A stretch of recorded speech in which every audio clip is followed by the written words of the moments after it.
નમસ્કાર દર્શક મિત્રો, કહેવાય છે કે સેવા પરમો ધર્મના સૂત્રને સાર્થક કરતી સુરતની એકમાત્ર સંસ્થા એટલે કે માતા પિતાની છત્રછાયા ગુમાવેલી દીકરીઓ માટે કાર્ય કરતી સંસ્થા શ્રી પવનસુત યુવા ગ્રુપ ધૂનમંડળ સુરત દ્વારા ભજન ધૂન કીર્તન કરી જે કાંઈ લક્ષ્મી પ્રાપ્ત થાય છે એ લક્ષ્મીમાંથી મા બાપની છત્રછાયા ગુમાવેલી જે દીકરીઓ છે એમની સેવાનું કાર્ય કરવામાં આવે છે। ત્યારે અવારનવાર આવા સેવા કાર્યો સાથે અમે આપની સમક્ષ આવતા હોઈએ છીએ। ત્યારે આજે એક એવી દીકરી માટે અમે અહીંયા આવ્યા છીએ કે જે દીકરીએ પોતાના પિતાની છત્રછાયા તો ગુમાવેલી છે, પણ એ દીકરીને ભાઈ પણ નથી, મા દીકરી બે રહે છે। અમે કોઈ પણ દીકરીના નામ નહીં લઈએ, ઓળખ નહીં આપી શકીએ, કારણ કે અમારો એક નિયમ છે કે આજના જગતમાં કોઈ દીકરી લાચાર હોતી નથી। દરેક દીકરીની સેવા કરવી એ આપણી ફરજ હોય છે। અમે અમારા કર્મના ભાગરૂપે આ સેવા કરતા હોઈએ છીએ, પણ આ વિડીયો બનાવવાનો હેતુ માત્ર એટલો હોય છે કે ક્યાંક ખૂણે ખાસરે સેવાડામાં દીકરીઓ જો આવી દુઃખી દીકરીઓ હોય કે પરિસ્થિતિ નબળી હોય આવા મા બાપ વગરની દીકરીઓની, તો એ દીકરીઓ આ વિડીયાના માધ્યમથી એનામાં હિંમત આવે અને અમારો સંપર્ક કરે, જેથી કરીને અમે એ દીકરીની મદદ કરી શકીએ। જો કે આ જગતમાં આપણે કોઈને કાંઈ આપી શકતા નથી, દરેક વ્યક્તિ આપણું કર્મ કરીએ છીએ, કારણ કે એક દીકરીનો ભાઈ બનવું ને એ ઈશ્વરની કૃપા છે। ત્યારે આજ અમારું શ્રી પવનસુત યુવા ગ્રુપ ધૂનમંડળ અમારે લાડકી બેન ખુશ્બુબેનના લગ્ન છે અને એમના લગ્ન તારીખ છે 24/1/2025 અને ખુશ્બુબેનને પિતાની છત્રછાયા નથી, ભાઈની છત્રછાયા નથી। ત્યારે આ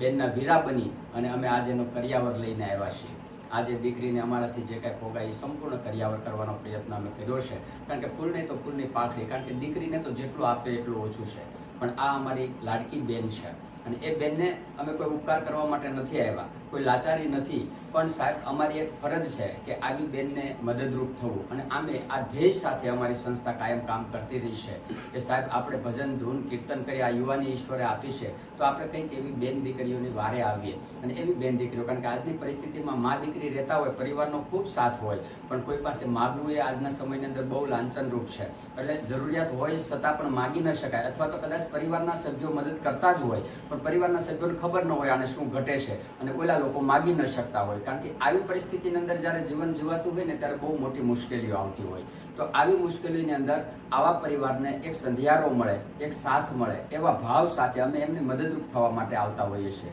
ત્યારે આજ અમારી લાડકી દીકરી ખુશ્બુબેનના લગ્ન આવતી 24 તારીખે છે। ત્યારે અમારી બેનને રૂડા આશીર્વાદ સાથે અમે જે કાંઈ અમારું કન્યાદાન આપી શક્યા એ કન્યાદાન રૂપે કરિયાવરનો સેટ આપવા માટે આજે આવ્યા છીએ। આ બધા જ મિત્રો અમારું પવનસુત યુવા ગ્રુપ ધૂનમંડળ સુરત છે, તેમજ પરિવારજનો પણ અહીંયા બેઠા છે, એ બધાની સાક્ષીએ આ વિડીયો એટલા માટે અમે બનાવ્યો છે કે કોઈ પણ જાતનો પ્રચાર માટે નહીં, પણ આવી દરેક દીકરીઓના જીવનની અંદર ઉજાસ આવે, એ દીકરીઓ છે મૂંઝાતી હોય છે, કોઈ પાસે કોઈને વાત ન કરી શકતી હોય, ત્યારે આ માધ્યમથી એ દીકરી અમારા સુધી પહોંચે અને એ દીકરીને અમે મદદ કરી શકીએ। એટલે જે ધૂન ભજન કીર્તનની અંદર તમારે ત્યાં આવતા પ્રસંગોમાં તમે અમને બોલાવો છો ને એમાં જે કાંઈ લક્ષ્મી આપો છો એ લક્ષ્મી અમે યથાર્થ રીતે આવી દીકરીઓના કરિયાવરની અંદર વાપરીએ છીએ। કોઈ જરૂરિયાતમંદ આવી દીકરીઓ પિતાની છત્રછાયા ગુમાવી તો એના ઘરની અંદર રાશનની જરૂર હોય તો પણ અમે પૂરું પાડીએ છીએ, એના ભારુડાની શિક્ષણની ફી ભરવાની જરૂરિયાત હોય તો પણ અમે કરીએ છીએ। પણ એક અમારો નિયમ હોય છે કે અમે એ પરિવારનો સર્વે કરીએ છીએ, અમારા નિયમ પ્રમાણે જો એ પરિવારની પરિસ્થિતિ હોય તો જ અમે આપીએ છીએ, કારણ કે કાલે કદાચ સમાજ એવો પણ પ્રશ્ન ઉઠાવશે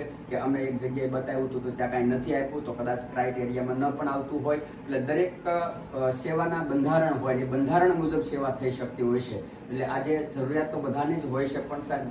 જે ખરેખર જરૂરિયાત કે જેને કોઈ ઘરમાં કમાનાર નથી, જેની માથે કોઈ છત્રછાયા નથી, એવી દીકરીઓનો અમે સર્વે કરીએ છીએ, એમાં અમને યોગ્યતા લાગે એ ઘરની અંદર અમે મદદ કરીએ છીએ। એટલે આજનો આ અવસર અમારા માટે આનંદનો અવસર છે કે અમારી એક બેનના કરિયાવર માટે અમે એમના આંગણા સુધી આવ્યા છીએ, એક બેનને કરિયાવર આપી અને અમારા ભાઈ તરીકેની અમારી ફરજ અમે પૂરી કરી છે। આપ પણ સમાજ પણ શ્રી પવનસુત યુવા ગ્રુપ ધૂનમંડળ સુરતને સાથ સહકાર આપી આ ધૂનમંડળને સહયોગ કરજો, જેથી કરીને આવી અનેક બહેનો સુધી અમે પહોંચી શકીએ। જય હિન્દ, જય ભારત।